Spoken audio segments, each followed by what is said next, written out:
In this video, I'm going to be giving you the best guide for the Seeds of Doubt Easter egg on the Black Ops 3 Zombies map, Zetsubou no Shima. For your Gobblegum, the only one you absolutely need to run is Anywhere But Here, which can be unlocked at level 10. There's a step during the main quest that requires you to have Anywhere But Here, so if you aren't level 10 and don't have this Gobblegum unlocked or a teammate who does, you won't be able to complete this Easter egg. For perks, I would recommend picking up Juggernog, Stamina Up, and Speed Cola, which all change locations each game, and lastly, Widow's Wine, which can be acquired for free by completing the Spider boss fight. Similarly to Origins, there's a lot of different side quests that you'll need for various steps of the main Easter egg, the first of which is picking up a water bucket, which can be found in 4 areas around the map.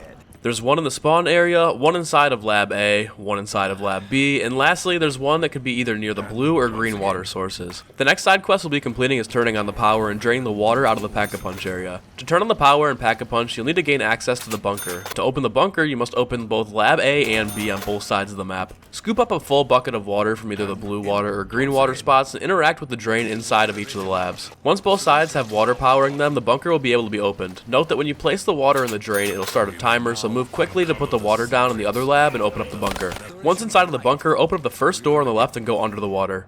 Tearing off the web over the filter will cause an underwater lockdown sequence to begin. Hold out and upon completion, a part will come out of where you tore the web off. Pick it up because you'll need it to drain the Pack-a-Punch, and on your way out of the room, flip the power switch. The second part for Pack-a-Punch can be found in the second room on your right when entering the laboratory. Knife the cocoon zombies in the room until one of them drops another part that's glowing yellow that you can pick up. The last part to drain Pack-a-Punch is located at the bottom of the bunker inside of the Divinium cave. It can be anywhere in the top part of the cave, so just swim around until you find it. Once you have all 3 parts, you can place them on the railings next to the Pack-a-Punch area to drain the water and open up the gate. Now we'll be building and upgrading the shield. There are 3 parts for the shield that are scattered throughout different areas of the map and can be built at any of the buildable tables. The first shield location can be found under Lab A on either of the pillars by the cage drop down or next to the Kuda wall by. The second is located outside of the Lab B area by the path back to spawn, by the drop down from the skull area, or on the tree next to the pathway towards the bunker. The last part location can be found in the area where the artillery gun is, either on the rubble on the right side of the entrance, on the debris to the left side of the artillery gun, or in the corner by the drop down to the Lab B area. Once you've built the shield, you have to upgrade it by completing all 3 of your challenges of the challenge totem pole. This scales, so if you're playing solo, you only have to complete 1 set of your challenges, but if you're playing co-op, everyone in the game will have to complete their challenges before you can upgrade the shield. Once everyone in the game has completed their challenges, lightning will strike the area, and if you run through it with your shield, it'll become electrified and upgraded. The next side quest we'll do is building the gas mask. This isn't technically required to complete the main Easter egg, but it's extremely helpful. The first part for the gas mask is back by the green water and can be found in the crate, by the green water itself, or up near the Perk-a-Cola machine. The second part can be found near the plane trap and the broken plane to the right side of the trap, on the rock in the middle of the broken plane, or on the rocks next to the box location. The third and final location can be found outside of the bunker near the bottom of the zip line. The first location is on the crate next to the podium, the second is on the crates next to the bottom of the zip line, and the last location is to the left of the VMP wall by. Another side quest imperative to your mission is to acquire the skull of Nan Sapwe. To get the skull of Nan Sapwe, you'll have to go over to the challenge totem pole area and pick up one of the 4 skulls.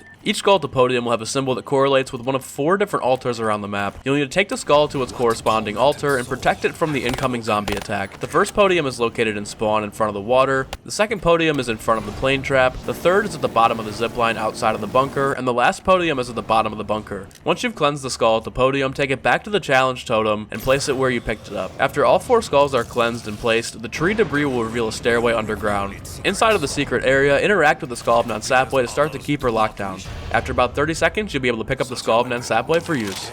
Up next, we'll be building the KT-4. Much like everything on this map, there are 3 parts that you'll need to acquire before you can build it. The first is the Divinium canister and can be found by killing a yellow glowing zombie that will spawn randomly around Lab B. The second part is the plant, which can be found by swimming to the bottom of the Divinium cave at the bottom of the lab. And the last part is acquired by trapping a spider in the Lab A cage. Lower the cage and run by it to trap the spider inside of the cage. Raise the cage back up and you'll be able to pick up the extracted spider serum. Once you have all 3 parts, go to the bottom of the laboratory and you can craft the KT-4 at the workbench on the left. Now it's time to upgrade the KT-4 to the Masamune. Again, there are 3 different parts you'll have to acquire in order to craft the Masamune. The first will require you to complete the spider mini-boss fight and pick up the spider fang. Shoot the web that's located behind the blue water at Lab A with the KT-4. The web will dissolve and you'll be able to slide into the boss fight arena. The giant spider will open its mouth as it attacks the ground. When the mouth is open, spam shoot it until it screeches and stops the attacks. You'll have to do this an additional 2 times, so the faster you shoot his mouth, the better chance of survival you'll have. After you've killed the spider, cross the path that's formed by the broken rocks and pick pick up the spider fang from its mouth. The second part you'll need for the Masamune upgrade is the Divinium Vial that can be found at Lab B. You'll have to have the upgraded shield in order to complete this step. Run through the lightning at the challenge totem pole with your shield and then sprint to Lab B. Melee the control panel at the cage in the lab with your electrified shield and the cage will open up. If you're playing solo, all you have to do is enter the cage and it will lower and raise itself.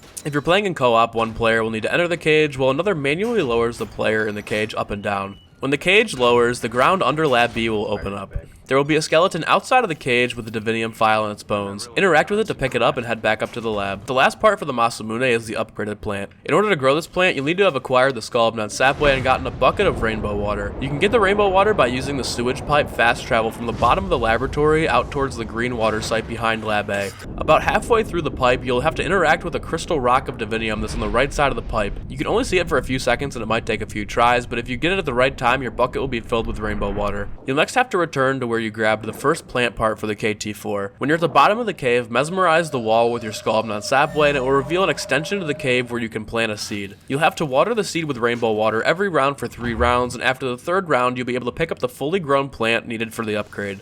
Once you have all 3 parts, go back to the bottom of the bunker and you can place the KT4 on the other workbench to craft the Masamune. We now have everything necessary to complete the actual main quest of the Easter egg, and believe it or not, we're already pretty much done. Take a charged skull of Nan Sapwe to the purple water or zombie cocoon room inside of the bunker. Right in the purple water area, there will be a poster on the wall that you need to mesmerize with your skull. Doing so will reveal the full image of an elevator, and now you have to quickly run back to the front of the bunker near the Perk-a-Cola and Gobblegum machine. You'll notice an actual elevator on the side of the room, and you can mesmerize the wall next to it with your skull to reveal a secret room. It's now time to find 3 different cogs around the map that need to be placed inside of the machine to prepare the elevator. The first cog can be found by using the Anywhere But Here Gobblegum while you're inside of the spider's lair. If you teleport from this location, you'll always be moved to the hatchery at the top of Lab A that you can only access while using Anywhere But Here. Once inside of the hatchery, pick up the cog that's on the ground near the hatched dragon eggs. The second cog can be found on the docks at the bottom of the zipline near the bunker. If you're playing solo, you need to biff the control panel on either side of the zipline with an upgraded shield before using it. When over the docks, hit the melee button on your controller or keyboard to be dropped off onto the dock. If you're in co-op, one player must use the zipline, and when they are over the top of the dock, another player must biff the zipline with their electrified shield in order to drop the player off of the zipline onto the docks. Be careful when doing this, because if you miss the docks, you'll actually die completely. Once in the docks, you can pick up the cog from the edge of the dock. To get the last cog, you'll have to shoot down a plane that's flying above the map with the artillery gun outside of the bunker, but before you can do that, you'll actually need to grow the artillery shell from a plant. The bullet can be acquired by watering a plant with blue water every single round and shooting the seed every round with the Masamune. There's a chance that you don't get the shell on your first plant, so I suggest planting a few different seeds when you do this so that one of them will eventually give you the shell. Once you have the bullet, load it into the back of the artillery gun and interact with the gun to fire the bullet when the plane is in sight. If you hit the plane, the cog will drop either outside of the bunker, right by Lab A, or behind Lab B by the green water. Once you have all 3 cogs, you can place them in the machine behind the elevator to repair it. This is what opens up the elevator and leads you into the boss fight. Truthfully, the boss fight is really easy, but I would suggest making sure that you have a fresh shield and gas mask before entering. When you're ready to go to the boss fight, take the elevator to the bottom floor of the bunker. There will be giant vines covering your path to the doorway with glowing areas on them. Shoot the lit up areas with the Masamune to remove the weeds from your path. At the end of the hallway is the boss fight arena. During the boss fight, you'll be met with spiders, thrashers, and regular zombies while you attempt to defeat the monster with 4 vine arms. Each arm will have a lit up spore that you need to shoot with the Masamune, just like the ones that were in the hallway. Only 1 spore will glow at a time, and when it doesn't, you have to run around the room until he opens up the next spore. I would advise not killing any of the enemies in this room because it won't speed up the process of opening the spores. It'll only make it more hectic while you run around. The only way the boss can damage you is with a ground slam attack, so be careful of that while you're running around. After all 4 spores are shot, the end cutscene will play, and you will have completed the main Easter egg. After the cutscene is over, you'll be rewarded with a free Perk-a-Holic, as well as the ability to stay in the boss fight area as a place to train or camp in the hallway. If you want to camp down here and you need to go back to the main map for gums, perks, ammo, etc., simply take the elevator back up and you can go right back down to the arena whenever you feel like it. Be sure to leave a like and subscribe if you found this guide useful and want to see more easy Easter egg guides in the future.